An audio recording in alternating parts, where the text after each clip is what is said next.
So ayan, napakadali lang at hindi na natin kailangan mag-edit, isang prompt lang, ay nakagawa na agad tayo ng 5 photo banner, para sa ating YouTube channel banner, na pwede rin nating gamitin para sa ating FB page.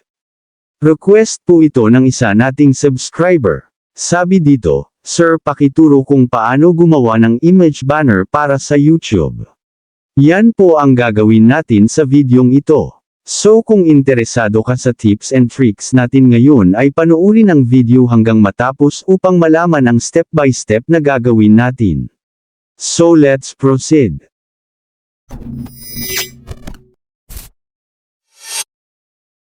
So ang unang step nating gagawin upang makagawa ng image banner para sa YouTube channel, na pwede rin para sa Facebook page, ay i-open ang Gemini app.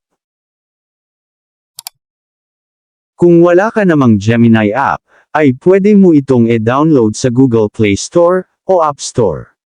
At kung ayaw mo naman mag-download ng app, ay pumunta sa Google Chrome at i-search ang Google Gemini. So dito sa Ask Gemini, ay gagawa tayo ng prompt. Gawan mo ako ng photo banner para sa aking YouTube channel. Ang pangalan ng aking YouTube channel ay, then ilagay nyo ang pangalan ng inyong YouTube channel, or FB page kung para sa Facebook page ang gagawin yung banner. Tapos ay ilagay ang description ng inyong channel. So for example ay tungkol sa animals, at nature ang channel nyo. Ang YouTube channel ko ay patungkol sa animals at nature. Gumawa ng 5 sample na pwedeng pagpilian, na ayon sa standard na sukat ng YouTube channel banner. Then pagkatapos makagawa ng prompt, ay i-click ang send icon. So pwede nyo rin po gayahin ang prompt na ginawa ko. Palitan nyo na lang yung ibang detalye, gaya ng pangalan ng channel, at channel description na ayon sa inyong YT channel or FB page. So ayan, pagkatapos ng ilang seconds, ay nakapag-generate na siya ng 5 iba't ibang estilo ng YouTube channel banner. E-check natin isa-isa. So ito yung unang banner na na-generate niya, at kung gusto natin itong gamitin para sa ating YouTube channel banner, ay i-click ang arrow sign, o save upang ma-download. Ito naman yung pangalawa.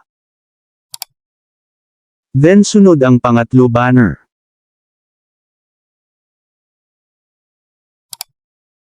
So kung mapapansin nyo ay nag-generate siya ng iba't ibang estilo ng mga banner, at pipili na lang kayo ng banner, kung alin sa 5 na-generate ang gusto ninyo gamitin para sa inyong YouTube channel o FB page.